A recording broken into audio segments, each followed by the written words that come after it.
नमस्कार, म दिपाली। जनताको अधिकार नाइस टेलिभिजनबाट हरेक आइतबार बेलुका 9 बजेदेखि 9:30 बजेसम्म प्रसारण हुनेछ। जनताको अधिकारमा हामीले आवाज बिनेरको आवाज र देशको समसामयिक विषयमा पनि केन्द्रित हुनेछौँ। आज हामीले आदिवासी जनजाति अनुसन्धान तथा विकास केन्द्रले के गर्दैछ र उहाँहरूले निकाल्नु भएको आदिवासी जनजाति कोष तथा आदिवासी जनजाति नीतिको बारेमा र समग्र जलवायु परिवर्तनले पारेको असरको बारेमा चाहिँ आज हामीले आदिवासी जनजाति अनुसन्धान तथा विकास केन्द्रका अध्यक्ष डाक्टर पासाङ शेर्पासँग कुराकानी गर्नेछौँ। उहाँ चाहिँ त्रिभुवन विश्वविद्यालय क्याम्पस तथा समाजशास्त्र विकासका सहप्राध्यापकमा पनि कार्यरत हुनुहुन्छ। उहाँलाई चाहिँ जनताको अधिकार कार्यक्रममा हार्दिक स्वागत गर्न चाहन्छु। नमस्कार, धन्यवाद। अहिले चाहिँ यहाँको यो आदिवासी जनजाति अनुसन्धान तथा विकास केन्द्रले चाहिँ के काम गरिरहेको छ त? आदिवासी जनजाति अनुसन्धान तथा विकास केन्द्र जुन हाम्रो संस्था छ त्यसको मेन उद्देश्य भनेको हाम्रो चाहिँ आदिवासी जनजातिको इस्युसँग सम्बन्धित विभिन्न तपाईँको क्षेत्रको अध्ययन अनुसन्धान गर्ने हो। अनि दोस्रो उद्देश्य भनेको हाम्रो के हो भन्दाखेरि अध्ययन अनुसन्धानको सँगसँगै राज्यमा तपाईँको नीति निर्माण गर्ने तहमा जतिजना पनि तपाईँको नीति निर्माण गर्नेदेखि लिएर त्यो नीतिलाई कार्यान्वयन गर्ने तहमा बस्ने जति पनि तपाईँको सरकारी क्षेत्रका व्यक्तित्वहरू हुनुहुन्छ उहाँहरूलाई तपाईँको के छ भन्दाखेरि यसको बारेमा अलिकति तपाईँको सेन्सिटाइज गर्ने काम पनि हो र नीति निर्माण गर्नका लागि तपाईँको के छ भन्दाखेरि पोलिसी एडभोकेसी गर्ने पनि हो। र त्यो पोलिसी एडभोकेसी गर्नका लागि चाहिँ अनि के छ भन्दाखेरि अनुसन्धानमा आधारित तपाईँको चाहिँ तथ्यमा आधारित भएर चाहिँ त्यसको पोलिसी एडभोकेसी गर्नुपर्छ भन्ने उद्देश्यले हामीले त्यो कामहरू गर्दै आछौँ। र हामीले गर्ने काम भनेको त्यस पछाडि भनेको अर्को काम भनेको हामीले जीविकोपार्जनका कामहरू गर्छौँ हैन। आदिवासी जनजातिको नीतिको कुरा जतिसुकै गरे तापनि त्यतिले मात्रै पुग्दैन।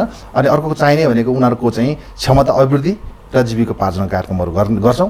र सँगसँगै तपाईँको के छ भन्दाखेरि उहाँहरूको तपाईँको चाहिँ क्षमता अभिवृद्धिको कुरा गर्दाखेरि कसरी चाहिँ तपाईँको एडभोकेसी गर्ने, कसरी लबिङ गर्ने भन्ने खालको कुराहरूमा पनि हामीले चाहिँ तालिमहरू दिने खालको कामहरू पनि हामी गर्छौँ। जस्तै यो आदिवासी जनजाति अनुसन्धान तथा विकास केन्द्र होइन जुन एउटा गठन गर्नुभयो नि, हजुर अन्य जनजाति संस्थाहरू पनि छन् काम गर्ने, तर यो खोल्नुको मुख्य कारण के हो त? मान्छेहरूको बुझाइ के छ भन्दाखेरि आदिवासी जनजाति अनुसन्धान तथा विकास केन्द्र भनेको जनजाति संस्था भन्छ नि, यो वास्तवमा भन्ने हो भने जनजातिको संस्था भन्ने होइन। तर मान्छेले त्यस्तरी चाहिँ सोचिरहेको हो। मान्छेको बुझाइ के छ भन्दाखेरि हाम्रो जुन काम गर्ने, हामीले काम गर्ने जुन क्षेत्र हो, जुन काम गर्ने जुन एउटा उद्देश्य हो, त्यो उद्देश्य चाहिँ मेनली तपाईँको आदिवासी जनजाति र तपाईँको चाहिँ हाम्रो समुदायमा पछाडि परेका, वञ्चितीकरणमा परेका होइन, सीमान्तकरणमा परेका समुदायहरूको चाहिँ हक हितको लागि के काम गर्न सकिन्छ भन्ने हिसाबले चाहिँ तपाईँको स्थापना भएको संस्था हो। समाजको बहिष्करणमा परेका अन्य जातीय समुदायहरू, त्यस पछाडि स्थानीय समुदायहरू, महिला, तपाईँको चाहिँ मधेसी लगायतका सबै समुदायहरूको बारेमा हामी हेर्छौँ। त्यस कारणले गर्दाखेरि हामी विशुद्ध रूपमा आदिवासीको मात्रै काम गर्ने होइन कि अरूको पनि हामीले काम गर्न चाहिँ गरेका छौँ। जस्तै समाजमा पछाडि परेका होइन, जो बहिष्करणमा परेको छ, जो सीमान्तकृतमा परेको छ, त्यस्तो व्यक्तिहरूको चाहिँ भनौँ न अब आवाजहरूलाई चाहिँ ल्याउँदै गर्दाखेरि कस्तो खालको समस्याहरू देख्नु भएको छ अहिले? अब समस्या तपाईँको अब विभिन्न खालको समस्याको कुरा गर्न सकिन्छ। एउटा कुरा त नीति निर्माण गर्ने तहका मान्छेहरूको समस्या एउटा छ। अब हाम्रो आदिवासी जनजाति भन्यो भने आदिवासी जनजाति भित्रकै अर्को खालको समस्याहरू छ। अरू तपाईँको चाहिँ सीमान्तकरणमा परेका समुदायहरूको फेरि आफ्नै खालको समस्याहरू छ। अब नीति निर्माण गर्ने तहको लेभलको समस्या कुरा गर्ने हो भने के छ भन्दाखेरि उनीहरूको सोचमा समस्या छ। अहिलेको प्राकृतिक स्रोत साधनहरू संरक्षण गर्ने खालको कुरामा, त्यसको चाहिँ तपाईँको चाहिँ अब दिगो रूपमा त्यसलाई व्यवस्थापन गर्ने खालको कुरामा जुन खालको योगदानहरू पुर्याएको छ, अथवा अहिले हामी के भन्छौँ भन्दाखेरि जलवायु परिवर्तनले हाम्रो जस्तो मुलुकलाई सबैभन्दा ठुलो चाहिँ असर गरेको छ भनेर भन्छौँ। त्यति मात्र होइन, जलवायु परिवर्तनले विश्वमै ठुलो तपाईँको असरहरू गरिरहेछ। त्यो असरहरू गर्दाखेरि असर गर्ने खालको कुरामा, त्यसलाई न्यूनीकरण गर्ने खालको कुरामा सबभन्दा ठुलो रोल चाहिँ आदिवासी जनजातिले गरिरहेको छ। किनभने उनीहरूले आफ्नै परम्परागत ज्ञान र सिपको आधारमा चाहिँ उनीहरूले वनहरू जोगाएको छ होइन। त्यो वनको कारणले गर्दाखेरि यो तपाईँको जलवायु परिवर्तनको ग्रिन हाउस ग्यास भन्छौँ हामी, त्यसलाई न्यूनीकरणमा सबभन्दा ठुलो भूमिका खेलेको छ। तर नीति निर्माण गर्ने मान्छेले के भन्छ भन्दाखेरि त्यो कुरालाई चाहिँ तपाईँको के छ भन्दाखेरि सम्बोधनै गरेका छैन। त्यही त वास्तवमा भनौँ न, अब जलवायु परिवर्तनबाट रोक्नकै आदिवासी जनजातिले भूमिका खेलेको छ, त्यहाँको स्थानीय व्यक्तिले भूमिका खेलिरहेको छ। तर सरकार जति संवेदनशील हुनुपर्ने थियो नीति नियम बनाउनको लागि, तर भनौँ न एउटा व्यवस्था जस्तो गरिरहेको अवस्था छ कि होइन। जस्तै यो केन्द्रले चाहिँ कसरी सरकारलाई धक्का दिइराख्नु भएको छ त, कसरी घचघचाइराख्नु भएको छ? अब यसमा दुईटै कुरा छ। एउटा त आदिवासी जनजातिहरूभित्र पनि के छ भन्दाखेरि एक खालको हाम्रो मुद्दा हो। हामीले चाहिँ तपाईँको सम्बन्धित सरकारी निकायसँग सरकारसँग एकदम हामीले सबै एक भएर लाग्नुपर्छ, जुट्नुपर्छ, खट्नुपर्छ भन्ने खालको कुरामा पनि एक खालको समस्या देखिन्छ। किन भन्दाखेरि आदिवासी जनजातिभित्रै पनि एक खालको चाहिँ तपाईँको युनिटी देखिँदैन। र अर्को कुरा चाहिँ तपाईँको जुन एउटा मुद्दा हो आदिवासी जनजातिले उठाएको जुन मुद्दा हो त्यो मुद्दालाई सबैजनाले हाम्रो साझा मुद्दा हो भन्ने खालको भावना पनि साँच्चै भन्यो भने अहिले हामीले हेर्दै जाने हो भने त्यसमा पनि अलिकति समस्या देखिन्छ। र अर्को कुरा चाहिँ के छ भन्दाखेरि आदिवासी जनजातिको क्षेत्रमा काम गर्ने जति पनि तपाईँको संस्थाहरू छ त्यो संस्थाले पनि आफ्नो समुदायलाई आफ्नो मुद्दाका बारेमा सचेत गर्नु नसकेको अवस्था एउटा छ होइन। सामान्य मान्छेले त थाहा छैन जलवायु परिवर्तन भनेको के हो भन्ने पनि सामान्य मान्छेले थाहा हुँदैन। कुनै पानी परेन भने देउता रिसाएकाले पानी परेन भन्छ, धेरै पानी पऱ्यो भने पनि तपाईँको चाहिँ हाम्रो चाहिँ तपाईँको देउता रिसाएर हामीले केही नराम्रो काम गऱ्यौँ कि कर्म गऱ्यौँ कि त्यसको कारणले गर्दाखेरि परेको भन्छ। त्यस कारणले तर त्यो त होइन, जलवायु परिवर्तनको कारणले त्यो भएको छ भन्ने खालको कुरा त थाहा छैन। त्यो कुरा बुझाउने जिम्मेवारी कसको हुन्छ भन्दाखेरि आदिवासी जनजातिको क्षेत्रमा काम गर्छु भन्ने होइन, अधिकारको क्षेत्रमा काम गर्छु भन्ने महिलाको, आदिवासी जनजाति, दलित जोसुकै होस् उनीहरूको तपाईँको संस्थाको सबैभन्दा ठुलो भूमिका हुन्छ। तर त्यो खालको कुरामा पनि उहाँले खेल्नु सकेका छैन, एउटा कुरा। दोस्रो कुरा चाहिँ के छ भन्दाखेरि उनीहरूमा एक खालको कस्तो खालको मनोविज्ञान तयार भएको छ भन्दाखेरि हामीले सरकारसँग जति कराए तापनि, जति कुरा गरे तापनि हाम्रो कुरा चाहिँ सुनाइ हुँदैन भनेर कति तपाईँको पछाडि ब्याक हुने खालको स्थिति पनि यहाँ देखिन्छ। त्यो मनोविज्ञान एक खालको चाहिँ विकास भएको छ। त्यो मनोविज्ञान विकास हुनुमा फेरि सम्बन्धित सरकार निकायको पनि त्यत्तिकै ठुलो हात छ, भूमिका छ। किनभने सम्बन्धित सरकार निकायले चाहिँ उहाँहरूको चाहिँ इस्युलाई, उहाँहरूको मुद्दालाई, उहाँको सवाललाई तपाईँको सुन्ने होइन, कमसेकम त्यसलाई प्राथमिकता दिने खालको कुराहरू गरेको भए त उहाँहरू पनि त्यो कुरालाई लिएर अगाडि आउनमा उहाँहरू पनि उत्सुक हुन्थ्यो होला, इन्करेज हुन्थ्यो होला र गर्नुपर्छ भन्थ्यो होला। तर पनि के छ भन्दाखेरि उहाँले पनि सुन्दैन, सकिन्छ भने उहाँहरूलाई भेटै नदिने, किन भेट दिने, उनीहरूले चाहिँ उठाएको कुरालाई कसरी हामी सम्बोधन गर्न सक्छौँ, यो सबै कुरा सुनेर साध्य हुन्छ भन्ने खालको पनि एक खालको मनोविज्ञान तपाईँको चाहिँ नीति निर्माण गर्ने अथवा सरकारी पक्षको मान्छेहरूसँग पनि त्यो छ। तर यसको मतलब सबै सरकारी मान्छेसँग त्यस्तो छ भन्ने त होइन, तर अधिकांश मान्छेमा त्यो भएको कारणले गर्दाखेरि पनि त्यो समस्या चाहिँ देखिन्छ। अहिलेसम्म चाहिँ कस्तो कस्तो खालको यो जलवायु सम्बन्धी कस्तो खालको चाहिँ इस्युहरूलाई चाहिँ उजागर गरिराख्नु भएको छ, त्यसले के प्रभाव पर्यो समाजमा? अब समाजमा परिवर्तन ल्याएको छ भन्ने भन्दा पनि हामीले के काम गऱ्यौँ भन्ने खालको कुरालाई जोड दिने हो भने अब विशेष गरेर जलवायु परिवर्तन सम्बन्धी केही कामहरू हामीले मुख्य कामहरू गरेका छौँ। त्यसमा मैले चाहिँ तपाईँलाई हाम्रो संस्थाले गरेको कामहरूको बारेमा के भन्नुपर्ने स्थिति आउँछ। अब यसमा हामीले अघि तपाईँलाई मैले सुरुमा भने जस्तै एउटा जीविकोपार्जन सम्बन्धी काम, अध्ययन अनुसन्धान गर्नेदेखि लिएर अनि प्रकाशन गर्नेदेखि लिएर अनि त्यसलाई डिसिमिनेसन गर्ने खालको कामहरू हामी गर्छौँ। र त्यही क्रममा अहिले चाहिँ के छ भन्दाखेरि साँच्चै पोलिसीमै हिट गर्नुपर्छ। सरकारको तपाईँको नीति निर्माण गर्ने मान्छेहरूलाई नै तपाईँको के छ भन्दाखेरि हाम्रो समग्र आदिवासी जनजाति, स्थानीय समुदाय अथवा पछाडि पारिएका र परेका अथवा बहिष्करणमा परेको समुदायको चाहिँ आवाजहरूलाई कसरी बुलन्द गर्ने, उनीहरूको नीतिमा कसरी चाहिँ तपाईँको चाहिँ अब नीतिमै तपाईँको चाहिँ त्यसको व्यवस्था हुनु पर्यो भनेर कसरी पैरवी गर्ने भन्ने सन्दर्भमा काम गर्ने क्रममा हामीले धेरै काम गरेका छौँ। एउटा कुरा त नेपालमा हामीले गरेको सबैभन्दा महत्त्वपूर्ण काम भनेको ERPD, इमिसन तपाईँको रिडक्सन प्रोग्राम डकुमेन्ट योभन्दा अगाडि बनिएको थियो। र त्यो बन्ने क्रममा चाहिँ त्यो तपाईँको प्रोग्राम डकुमेन्टमा आदिवासी जनजाति, स्थानीय समुदायदेखि लिएर महिला, मधेसी, दलित होइन अनि अपाङ्गता भएका तपाईँको चाहिँ अब व्यक्तिहरू अथवा त्यो समूह भनौँ सबैजनाको कस्तो खालको तपाईँको के छ भन्दाखेरि उहाँहरूको इस्युजहरूलाई समग्रमा उनीहरूको माग के हो भन्ने सम्बन्धमा हामीले चाहिँ एउटा साझा अवधारणा पत्र चाहिँ हाम्रो हामी सिप्रेट भन्छौँ संस्थाले चाहिँ तपाईँको के छ भन्दाखेरि 3 दिनको तपाईँको चाहिँ बृहत्तर रूपमा छलफल गरेर त्यो साझा अवधारणा पत्र बनाएर हाम्रो सम्बन्धित सरकार निकायलाई बुझाएको छ। जस्तै यहाँले अब अवधारणाको कुरा गर्नुभयो होइन, अवधारणा चाहिँ सरकारलाई पनि बुझाइसक्नु भयो, तर यो विषयमा चाहिँ सरकार कतिको संवेदनशील भयो जस्तो लाग्छ यहाँलाई चाहिँ? सरकारमा मात्रै होइन कि म त के भन्छु भन्दाखेरि आदिवासी जनजातिको क्षेत्रमा काम गर्ने अगुवाहरूदेखि लिएर अरू महिलाको क्षेत्रमा काम गर्ने, अरू जुन क्षेत्रमा काम गर्ने अगुवाहरू हुनुहुन्छ उहाँहरूमा पनि यसको ज्ञानको अभाव छ, उहाँहरूमा पनि त्यसको बारेमा राम्रो खालको चाहिँ नलेज छैन। र सरकारीमा त स्वाभाविक नै हो, सरकारीमा हाम्रो नेपालको सरकारमा के छ भन्दाखेरि जहिले पनि मान्छे ट्रान्सफर हुन्छ, कर्मचारीहरू सरह हुने 1 वर्ष बस्छ, त्यसपछि 2 वर्ष बस्छ, त्यस पछाडि जो सरह भइहाल्छ। त्यस कारणले जो मान्छे जुन क्षेत्रमा काम गरेर आएको त्यो गइसकेपछि अर्को मान्छे थाहा हुँदैन। अनि त्यो हाम्रो नेपालको एउटा विडम्बना हो। त्यस कारण तपाईँले उठाएको कुरा सही कुरा हो। सरकारको अधिकांश तपाईँको त्यो क्षेत्रमा काम गर्ने मान्छेलाई यो विषयमा थाहा नै छैन होइन। अर्को कुरा त तपाईँले भने जस्तै एउटा कुरा सरकारका मान्छेहरू हाम्रो आदिवासी जनजातिको मुद्दाप्रति उहाँहरूको सवालप्रति उहाँहरू संवेदनशील हुनु।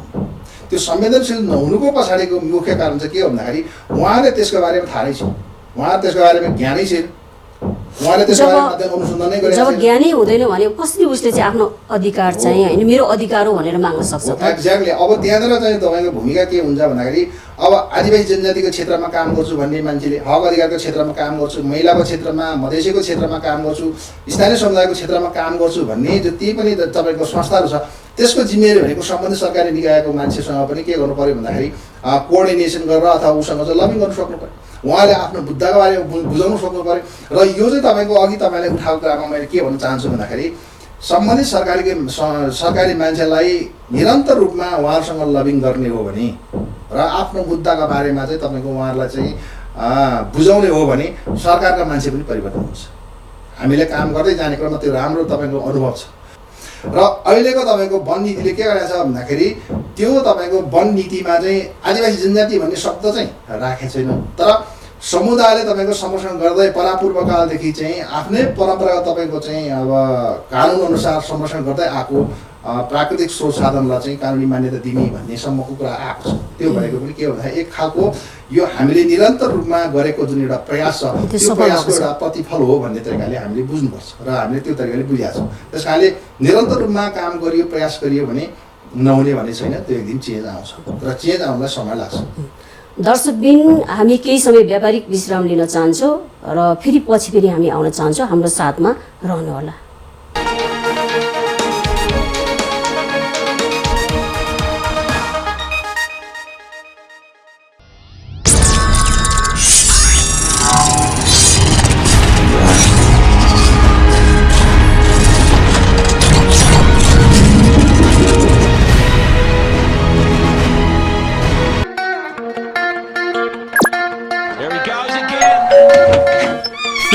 मेरो त तारै बिग्रियो, भित्र आऊ।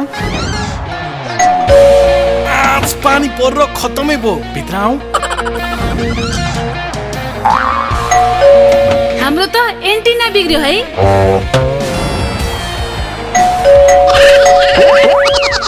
हाय। न तार जोड्ने झन्झट न त छतमा कुनै एन्टिनाको जरुरत। जहाँ पनि आफैले जडान गरी ढुक्कसँग टिभी हेर्नका निमित्त प्रभु टिभी प्रयोग गर्नुहोस्। प्रभु टिभी, डिजिटल लाइफ।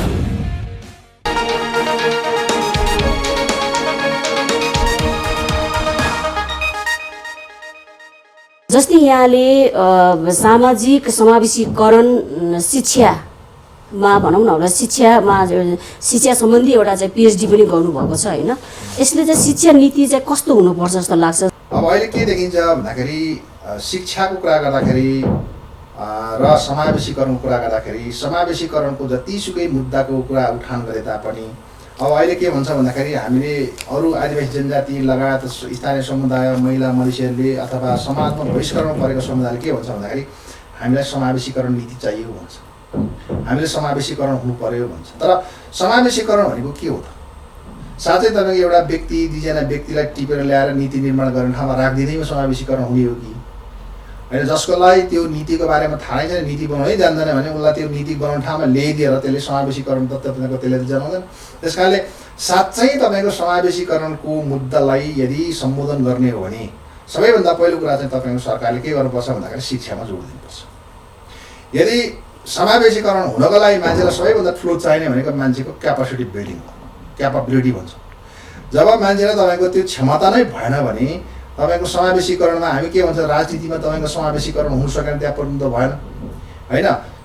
तपाईँको चाहिँ सिभिल सर्भिसमा तपाईँको प्रतिनिधित्व हुन सकेन, आर्थिक स्रोतहरूमा त्यहाँ पहुँच हुन सकेन भनेर भन्छ। तर त्यहाँ पहुँच हुनुको लागि त उसलाई शिक्षा नै छैन भने जतिसुकै तपाईँको नीति सरकारले बनाए तापनि त्यो काम लाग्नेवाला छैन। त्यस कारणले मेरो जोड भनेको के हो भन्दाखेरि सबैभन्दा पहिलो कुरा शिक्षामा जोड दिनु पर्यो। त्यो खालको तपाईँको शिक्षा नीति आउनु पर्यो। त्यो शिक्षाले के हो भन्दाखेरि एउटा गुणस्तरीय शिक्षा दिनु सक्नु। र अर्को कुरा के छ भन्दाखेरि त्यो शिक्षा भनेको जहिले पनि मान्छेको चाहिँ लाइभलीहुडसँग जोडिने खालको शिक्षा हुनु। त्यस्तो खालको शिक्षा चाहिँ छैन अहिले नेपालमा। त्यो खालको शिक्षा नेपालमा छैन अहिले पनि। छैन भनेको मतलब सबै शिक्षा छैन भन्नु खोजे होइन, तर अधिकांश शिक्षाको नीति हेर्ने भने त्यो पाठ्यक्रमहरू हेर्ने भने पुरानै खालको पाठ्यक्रम छ। हाम्रो नेपालको सबैभन्दा ठुलो विडम्बना के छ भन्दाखेरि एकचोटि शिक्षाको तपाईँको कुनै युनिभर्सिटीको पाठ्यक्रम बनायो भने त्यो पाठ्यक्रम परिवर्तन हुनुको लागि अरू 10औं-20औं वर्ष लाग्ने खालको स्थितिहरू पनि छ। त्यसले गर्दाखेरि के छ भने समय परिवर्तन भएर कहाँ पुगिसकेका हुन्छ, तर हामी के पढाउँछौँ भन्दाखेरि त्यही पुरानो पाठ्यक्रम पढाउँछौँ, जसले गर्दा बेरोजगार बढेको जसले पनि गर्दाखेरि तपाईँको त्यो पढेकोले कहीँ रोजगारी पाउँदैन, जसले गर्दाखेरि युवाहरू चाहिँ अहिले विदेश पलायन हुनु परिरहेको छ। अब हाम्रो युवाहरू अहिले सबैजना विदेश जान्छ, तर विदेशमा गएर काम गर्न जान्छ, तर त्यो विदेशमा गएर काम गर्नलाई पनि त्यो खालको शिक्षा हुनु पऱ्यो। हामीले त के गर्नु पऱ्यो, मैले अघि नै लाइभलीहुडसँग जोडिने शिक्षा भनेको के हो भन्दाखेरि मान्छेको जीविकोपार्जनसँग जोडिने शिक्षा भनेको के हो भन्दाखेरि एउटा सैद्धान्तिक ज्ञान मात्र दिएर पुग्दैन। त्यसले भोलि मान्छेले त्यो शिक्षाको मार्फत चाहिँ उसले जीविको तपाईँको धान्नु सक्नु पऱ्यो, त्यहाँबाट आम्दानी गर्नु सक्नु पऱ्यो र कुनै ठाउँमा विदेशमा जाँदाखेरि पनि ऊ तपाईँको सेलेबल हुनु पऱ्यो, ऊ बिग्नु सक्नु पऱ्यो। त्यो के को आधारमा भन्दाखेरि शिक्षाको आधारमा। अब त्यो खालको शिक्षा नीति चाहिँ नेपालको सरकारले बनाउनुपर्छ र त्यो खालको कुरामा नेपालको सरकारले फोकस गरेको देखिँदैन।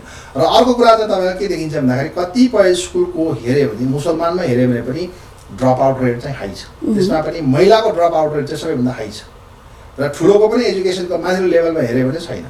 त्यो कारण भनेको के हो भने तपाईँको मातृभाषामा शिक्षा नहुनु। आदिवासी जनजातिमा पनि यो समस्या छ। किन समस्या छ भन्दाखेरि स्कुलको तपाईँको मिडियम अफ इन्स्ट्रक्सन पढाउने तपाईँको चाहिँ माध्यम के हुन्छ भन्दा नेपाली हुन्छ होइन, पढाउने टिचर नेपाली हुन्छ अर्कै भाषा, तर घरमा आफ्नो मातृभाषा बोलेर हुन्छ। उसले त्यहाँ गइसके पछाडि नेपाली भाषै बुझ्दैन अनि उसले के पढायो भन्ने कुरा उसलाई थाहा हुँदैन। त्यस कारणले अबको शिक्षा नीति एउटा कुरा के हुनु पऱ्यो भन्दाखेरि प्राथमिक तहमा पढ्ने लेभलसम्मको पढाइ तपाईँको मातृभाषा हुनु पऱ्यो। हुन त अहिलेको संविधानले ग्यारेन्टी गरेको छ मातृभाषाको शिक्षा आफ्नो त के अरे तपाईँको प्राथमिक शिक्षा मातृभाषामा लिनु पर्छ भनेर दिएको छ, तर चाहिँ व्यवहारिक रूपमा चाहिँ कार्यान्वयन गर्ने बाटो चाहिँ देखाइदिएको छ। एक्ज्याक्टली अब संविधानले व्यवस्था गरेका छ, तर अब त्यो कानुनको पक्ष सबभन्दा च्यालेन्जिङ छ। फेरि तपाईँको मातृभाषामा पढाउनको लागि त के चाहियो भन्दा चाहिँ शिक्षक चाहियो। अब शिक्षक फेरि त्यो पढाउनलाई त त्यही समुदायको मान्छेको तपाईँको मान्छे चाहिँ अब त्यहाँ फेरि उनीहरूमा शिक्षा नै छैन, शिक्षितै छैन। अब कहाँबाट टिचर चाहिँ तपाईँको पूर्ति गर्ने एउटा विषयको भयो। अर्को कुरा तपाईँको बजेट चाहिँ पैसा चाहियो त, मान्छेले टिचरले संविधानले दिएर मात्र भएन, संविधानले व्यवस्था गरेको छ तर बजेट छैन। अनि बजेट सरकारले त तपाईँको व्यवस्थापन गर्नु पर्यो, सरकारले के छ हामीसँग पैसा छैन कसरी बजेट दिने भन्छ। त्यस कारण यो खालको कुराहरू चाहिँ सरकारले गर्नु सक्छ। पूर्वधान मिलाइदिएको छैन तर संविधानमा लेखिएको छ, तर कतिपय कुराहरू चाहिँ भन्दै गर्दाखेरि हामीले सुन्नमा आइरहेको छ।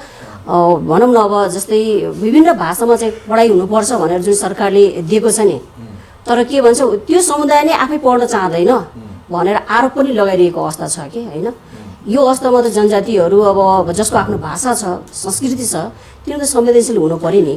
यसमा के छ भन्दाखेरि यो चाहिँ सरकारको बुझाइ र अघि नै मैले भने संवेदनशीलताको कुरा चाहिँ सबैभन्दा महत्त्वपूर्ण कुरा। अहिले मैले उठान गरेको कुरा संवेदनशीलतासँग जोड्छु। मुस्लिमहरूको बच्चा किन स्कुलमा जाँदैन, किन स्कुल पढ्दैन भन्दाखेरि मुस्लिमको वे अफ लाइफ भनेको उनीहरूको तपाईँको कल्चर होइन, उनीहरूको कल्चरै उनीहरूको तपाईँको चाहिँ जीवन पद्धति हो भने उनीहरूले के छ भन्दाखेरि उनीहरूको त्यो तपाईँको चाहिँ मुसलमानहरूको चाहिँ एउटा धार्मिक शिक्षा भन्छौँ होइन, त्यो एजुकेसन चाहिँ स्कुलमा छैन भने उसले पठाउनै पर्छ। र उनीहरूको तपाईँको एजुकेसन जहिले पनि के हुनुपर्छ भन्दाखेरि अहिले पछिल्लो समयमा आएर हामीले उठान गरेको कुरा पनि शिक्षा कुरा गर्नुहोस्, कुनै नीतिको कुरा गर्नुहोस्, त्यो के भन्दा कल्चरल एप्रोप्रिएट हुनुपर्छ, कल्चरल फ्रेन्डली हुनुपर्छ। उसको कल्चरल त्यो कुरामा चाहिँ सरकार सचेत छैन। कल्चरल फ्रेन्डली हुन सकेन भने तपाईँको चाहिँ त्यो शिक्षा जतिसुकै सरकारले मैले शिक्षा दिएछु जानेवाला छैन होइन। त्यस कारणले कल्चरल फ्रेन्डली भनेको मुसलमानको कल्चर अनुसारको फ्रेन्डली स्कुल बनाइदिनु पऱ्यो, त्यो खालको तपाईँको चाहिँ एजुकेसन सिस्टम बनाइदिनु पऱ्यो, त्यही खालको टिचर उपलब्ध गराउनु पऱ्यो होइन। अर्को तपाईँको चाहिँ शेर्पा तामाङकोमा जाने भने त्यही खालको तपाईँको कल्चरल फ्रेन्डली तपाईँको एजुकेसन सिस्टम अगाडि ल्याउनु पऱ्यो। त्यो त सरकारले गर्ने तपाईँको चाहिँ पोलिसीमा गर्नुपर्ने कार्यक्रममा ल्याउनु पर्ने कुरा हो, त्यो त सरकारको दायित्व। भर्खरै मात्र पनि यहाँको विकास केन्द्रले जस्तै अब यो के अरे हरित जलवायु कोष तथा आदिवासी जनजाति नीतिको चाहिँ एउटा पुस्तिका पनि प्रकाशन गर्नुभएको छ होइन। यो विषयलाई चाहिँ सम्बन्धित निकायलाई बुझाउनको लागि चाहिँ कसरी भन्न चाहनुहुन्छ? अब अहिले तपाईँको हरित जलवायु कोष ग्रिन क्लाइमेट फन्ड भन्छ हामी जिसिएफ भन्छौँ होइन, त्यसमा चाहिँ एउटा त्यो कोषको चाहिँ बाट जति पनि कार्यक्रमहरू भयो नीतिहरू कार्यक्रमहरू बन्छ त्यो नीतिहरू बन्ने ठाउँमा चाहिँ आदिवासी जनजातिहरूको चाहिँ को मुद्दालाई कसरी सम्बोधन गर्ने भन्ने सम्बन्धमा एउटा तपाईँको के छ भन्दाखेरि आदिवासी जनजाति नीति आएको छ। त्यो नीति भर्खरै पास भयो, दक्षिण कोरियामा तपाईँको भएको जुन 2018को तपाईँको चाहिँ फेब्रुअरीमा भएको 19औँ तपाईँको जिसिएफको बोर्ड बैठकले त्यो पारित गरे होइन। त्यो नीति त्यस कारणले भर्खरै पारित भएको कारणले गर्दाखेरि अब अहिले त्यो व्यापक रूपमा अगाडि आउनु सकेको छैन। अब नेपालको सन्दर्भमा कुरा गर्ने भने अब यसलाई कसरी लागू गर्ने भन्ने हो भने अब के हो भन्दाखेरि जलवायु तपाईँको हरित गृह तपाईँको हरित जलवायु कोष सम्बन्धी जति पनि तपाईँको अबको दिनमा प्रपोजलहरू लेखिन्छ होइन, कन्सेप्ट नोटहरू लेखिन्छ, भोलि सम्बन्धी तपाईँको जति पनि तपाईँको नीतिहरू कार्यक्रमहरू बन्छ, त्यो कार्यक्रमहरूले चाहिँ के गर्नुपर्छ भन्दाखेरि आदिवासी जनजातिहरूको तपाईँको फुल एन्ड इफेक्टिभ पार्टिसिपेसन र उनीहरूको तपाईँको अर्थपूर्ण तपाईँको चाहिँ के छ भन्दाखेरि कन्सल्टेसन कुराहरूलाई यसले जोड दिन्छ र उनीहरूको परम्परागत जुन ज्ञान छ, उनीहरूको परम्परागत जीविकोपार्जन जुन शैली छ, उनीहरूको तपाईँको के छ भन्दाखेरि भोगचलन गर्दै आएको जुन खालको तपाईँको भूमिहरू छ होइन, वनहरू छ, त्यसको अधिकारलाई चाहिँ उनीहरूले सुनिश्चित गर्नुपर्ने हुन्छ र त्यो सुनिश्चित गर्नको लागि चाहिँ त्यो नीतिले के भन्छ भन्दाखेरि त्यो आदिवासी जनजाति नीतिले त्यो खालको कुराहरू चाहिँ सुनिश्चित भएन भने त्यो कार्यक्रम लागू गर्नु अनि त्यसको लागि चाहिँ के छ भन्दाखेरि अब सरकारी पक्षदेखि लिएर तपाईँको सम्बन्धित तपाईँको चाहिँ के छ भन्दाखेरि समुदायदेखि लिएर अब जो प्रपोजल लेख्ने एक्रिडेटेड तपाईँको एन्टिटी भन्छ उनीहरू मार्फत मात्रै यो प्रपोजल लान सक्छ, उनीहरूले मात्रै प्रस्तुत गर्न सक्छ, उनीहरूले मात्रै पेस गर्न सक्छ, उनीहरू मार्फत पैसा आउँछ, उनीहरू आफै पनि सचेत हुनुपर्छ र त्यो खालको नीतिहरू बनाएर मात्रै तपाईँको अगाडि जानुपर्ने हुन्छ र त्यसको लागि सबैले आफ्नो ठाउँमा चाहिँ तपाईँको पहल गर्नुपर्ने स्थिति छ। संविधानले चाहिँ पहल गर्नु पर्यो, संविधानले भन्दा पनि सरकारले पहल गर्नु, सरकार र सम्बन्धित जो चाहिँ यो विषयमा चाहिँ भनौँ न अब रकमहरू ल्याएर चाहिँ काम गरिराख्नु भएको छ आर्थिक होइन, तर सम्बन्धित निकायले चाहिँ पाउन सकिरहेको अवस्था छैन कि होइन, उहाँहरू पनि त सचेत भइदिनु पर्यो नि त। हो, त्यही भएको कारणले गर्दाखेरि हाम्रो चाहिँ आदिवासी जनजाति अनुसन्धान तथा विकास केन्द्रले के गर्यो भन्दाखेरि यसलाई सबैभन्दा पहिलो कुरा त यो मान्छेलाई यो डकुमेन्ट्स अथवा यो पोलिसीले नै के भनेछ भन्ने कुरा थाहा हुनुपर्छ भन्ने हो र दोस्रो कुरा तपाईँको थाहा हुनलाई के हुनुपर्छ भन्दाखेरि मान्छेले बुझ्ने भाषामा हुनुपर्छ होइन, बुझ्ने भाषामा के भन्दाखेरि अधिकांश नेपाली बुझ्ने भनेको नेपाली भाषा हो, त्यो नेपाली भाषामा जबसम्म ट्रान्सलेसन गर्दैन यो इङ्ग्लिसमा हुन्छ तबसम्म कसैले बुझ्दैन, अधिकांश मान्छेले त बुझ्दैन। त्यसैले हाम्रो संस्थाले के गर्यो भन्दा सबैभन्दा पहिला यसलाई नेपालीमा ट्रान्सलेसन गर्नुपर्छ भनेर हामीले ट्रान्सलेसन गर्यौँ अनि त्यसपछि ट्रान्सलेसन मात्रै गरेर पुग्दैन, अब यो सरकारी निकायका मान्छेले सबैभन्दा पहिलो कुरो यो बुझ्नुपर्छ र सरकारी निकायले बुझिसके पछाडि अनि कसले बुझ्नुपर्छ भन्दाखेरि आदिवासी जनजातिको क्षेत्रमा काम गर्ने जो तपाईँको चाहिँ अगुवाहरू हुनुहुन्छ उहाँहरूले बुझ्नुपर्छ अनि त्यस पछाडि समुदायले बुझ्नुपर्छ र त्यो समुदायलाई बुझाउने तपाईँको जिम्मेवारी कसको हुन्छ भन्दा त्यो अगुवाहरूको हुन्छ, त्यो संस्थाहरूको हुन्छ भन्ने हिसाबले चाहिँ तपाईँको के छ भन्दाखेरि हामीले सरकारसँग पटक तपाईँको अहिलेको तपाईँको के छ भन्दाखेरि सरकारले फेरि यसमा चाहिँ तोकेको एउटा चाहिँ तपाईँको संस्था छ सरकारको, त्यो भनेको अर्थ मन्त्रालय छ। अर्थ मन्त्रालयले यसको चाहिँ तपाईँको चाहिँ एनडिए भन्छ हामी, त्यो एनडिएको रूपमा चाहिँ तोकेको छ। अर्थ मन्त्रालयसँग हामीले धेरै रिक्वेस्ट गरेर अर्थ मन्त्रालय अनि युएनडिपीको तपाईँको सहयोगमा र सिपेट तिनवटाको तपाईँको संयुक्त तपाईँको आयोजनामा हामीले भर्खरै तपाईँको के छ भन्दाखेरि एउटा पहिलो त तपाईँ आदिवासी जनजातिसँग एउटा कन्सल्टेसन गरेँ र त्यो कन्सल्टेसन गर्नुको कारण पनि यो सुरुवात हो, किनभने एटलिस्ट तपाईँको सरकारले पहल गर्नु पर्यो, यो कन्सल्टेसन गर्नु पर्यो, यसको बारेमा जानकारी गर्नु पर्यो भन्ने हिसाबले हामीले सुरुवात गरेका छौँ। तर त्यो भनेको सुरुवात मात्रै हो, अब यसलाई व्यापक रूपमा के गर्नुपर्छ लैजानको लागि चाहिँ सबै तपाईँको आदिवासी जनजातिको समुदायमा चाहिँ तपाईँको पुर्याउनु पर्यो, उनीहरूको हक अधिकार अथवा यो नीतिले के भनेको छ भन्ने कुरा जानकारी गराउनु पर्यो। अर्को कुरा त तपाईँको सम्बन्धित सरकार निकायको सबै मान्छेले यो बुझ्नु जरुरी छ, किनभने उनीहरू नीति निर्माण गर्ने ठाउँमा उनीहरू छ, भोलि कार्यान्वयन गर्ने ठाउँमा उनीहरू छ, बजेट छुटाउने ठाउँमा उनीहरू छ, त्यस कारणले गर्दाखेरि उनीहरूले त्यसको बारेमा जानकारी हुनु पर्यो र त्यो जानकारी गराउन लागि पनि सरकारले त्यो खालको कार्यक्रमहरू बनाउनु पर्यो। अर्को कुरा तपाईँको के छ भने त्यसको सँगसँगै अब चाहिँ यता आदिवासी जनजातिको कुरा गर्ने आदिवासी जनजाति महासङ्घ लगायत अरू जति पनि जातीय संस्थाहरू छ उनीहरूले पनि के छ भन्दाखेरि यसमा ठुलो भूमिका खेल्नुपर्ने हुन्छ। हाम्रो जस्तो संस्थाले त हामीले खेलिरहेकै छ, तर पनि के छ भन्दाखेरि उहाँहरू चाहिँ त अधिकारकै क्षेत्रमा काम गर्ने भएको कारणले गर्दाखेरि त्यस्ता संस्थाहरूले चाहिँ अगाडि आएर अब यो नीतिलाई त तपाईँको आफ्नो गाउँ समुदायमा लगाएर चाहिँ यस्तो खालको छ र भोलि त्यस्तो खालको कुनै कार्यक्रमहरू बन्दैछ भने तिमीहरूले यो हुनु सकेन, यो नीतिअनुसार भएन भने चाहिँ खबरदारी चाहिँ गर्नु पर्यो। जस्तो यो विकास केन्द्रले चाहिँ अबको दिनमा जो आफ्नो मिसन पुरा गर्नको लागि चाहिँ भावी रणनीति चाहिँ के बनाइरहेको छ? अब भावी रणनीति भनेको त के हो भन्दाखेरि हाम्रो मेन उद्देश्य भनेको अध्ययन अनुसन्धान, जस्तै अब भनौँ न तालिम दिने हो कि उहाँहरूलाई सचेतना दिने हो कि होइन, यो बारेमा चाहिँ कसरी चाहिँ जानकारी गर्नको लागि के पहल गरिराख्नु भएको छ? अब यसको बारेमा चाहिँ हामीले के सोचिरहेको छौँ भन्दाखेरि अब यसलाई व्यापक रूपमा आदिवासी जनजातिको समुदायमा पुर्याएर यसको बारेमा जानकारी गराउने भनेर हामीले चाहिँ अब यसको फन्डिङहरू खोज्ने क्रमहरू हाम्रो जारी छ र यो चाहिँ तपाईँको के छ भन्दाखेरि आदिवासी जनजातिले मात्रै बुझेर पुग्दैन भन्ने छ हाम्रो। यो आदिवासी जनजातिले मात्र बुझाएर कामै छैन, आदिवासी जनजातिलाई मात्रै होइन, हाम्रो त मोडालिटी नै कस्तो छ भन्दाखेरि काम गर्ने मोडालिटी नै हाम्रो संस्थाको कुनै कार्यक्रमहरू गर्दाखेरि तपाईँको सम्बन्धित निकायका मान्छे बोलाउँछ। एउटा जीविकोपार्जनको कार्यक्रम गऱ्यो भने पनि त्यो कार्यक्रम उद्घाटन गर्ने बेलामा सबैभन्दा पहिलो कुरा त गाउँमा गऱ्यो भने तपाईँको चाहिँ गाउँको तपाईँको वाडाको अध्यक्ष, त्यहाँको तपाईँको नगरपालिका छ भने नगरपालिकाको मेयर, उपमेयर, लगायत तपाईँको गाउँपालिका गाउँपालिकाको मेयरहरूको मेयर हामी बोलाउँछौँ। किन भन्दाखेरि उनीहरूले एटलिस्ट सबैभन्दा पहिलो कुरा उनीहरूले बुझ्नुपर्छ भन्ने। अनि त्यस पछाडि सरकारी निकायको समय सरकारी निकायका मान्छेलाई बोलाउँछौँ, वार्डको सचिव छ भने सचिवलाई बोलाउँछौँ।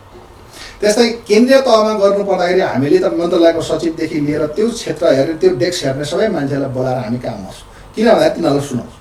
त्यही कारणले गर्दाखेरि यो कार्यक्रमहरू गर्दाखेरि चाहिँ हामीले आदिवासीलाई मात्रै सुनाएर महिलालाई मात्रै सुनाएर काम छैन। महिलाको इस्यु छ भने पुरुषसँगै राखेर सुनाउनुपर्छ।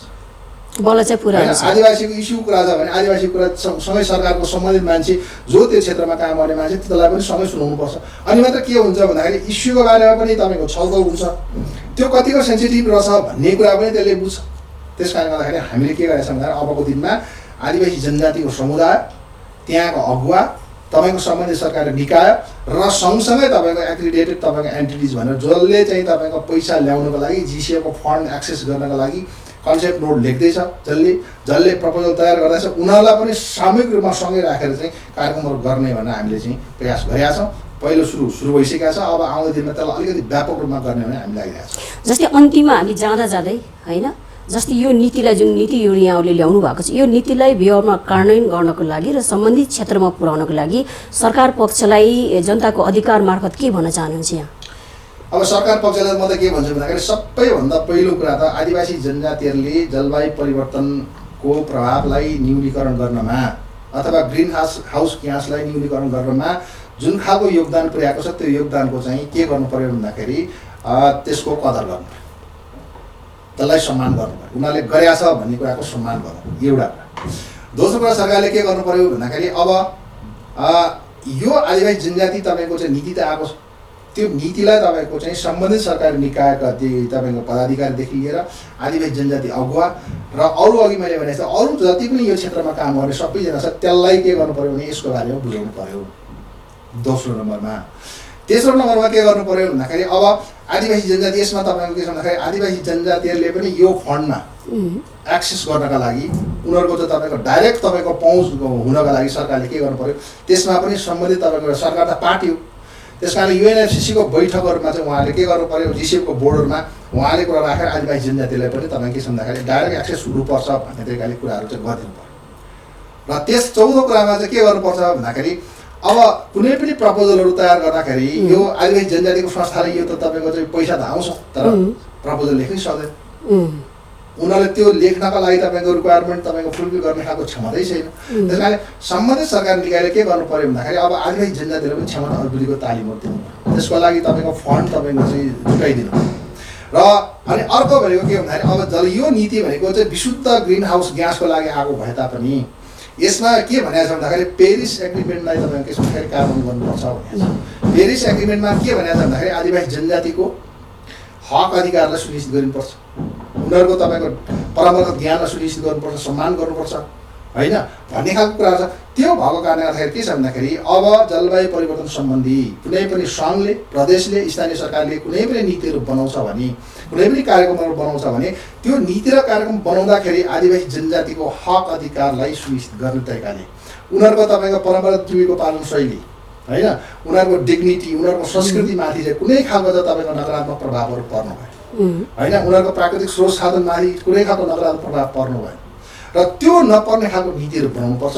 र त्यो नीति चाहिँ बनायो भने मात्रै त के हुन्छ भन्दाखेरि यो भोलिको दिनमा सफल हुन्छ अनि त्यो कुरामा सरकार सचेत हुन्छ। हस् त, धन्यवाद कार्यक्रममा आइदिनु भयो। यहाँलाई चाहिँ आफ्नो महत्त्वपूर्ण कुरा राखिदिनु भयो। यहाँलाई चाहिँ म नाइस टेलिभिजन र मेरो व्यक्तिगत तर्फदेखि धेरै धेरै धन्यवाद दिन चाहन्छु। नमस्ते। धन्यवाद छ। दर्शकबिन, आज हामीले जलवायु परिवर्तन र जलवायु परिवर्तनले गरेको असर र यसका नीतिहरू र सरकारले गर्नुपर्ने भूमिका र सरकारले जुन यो विकास केन्द्रले ल्याएको जुन नीति छ आदिवासी जनजाति नीति र कोष सम्बन्धी यो कार्यान्वयनलाई, यो नीतिलाई छिटोभन्दा छिटो पुरा गर्नको लागि पनि आज हामीले यो कार्यक्रमबाट सरकारलाई चाहिँ आह्वान पनि गर्न चाहन्छौँ र यति बेलासम्म यहाँलाई जुन कार्यक्रम हेरेर बस्नु भएको छ जनताको अधिकार कार्यक्रम यहाँलाई कस्तो लाग्यो, जस्तो लाग्यो त्यस्तै प्रतिक्रिया दिनुहोला। नाइस टेलिभिजनको युट्युब च्यानल र जनताको अधिकार फेसबुकबाट पनि हेर्न सक्नुहुनेछ। हवस् त, नमस्ते।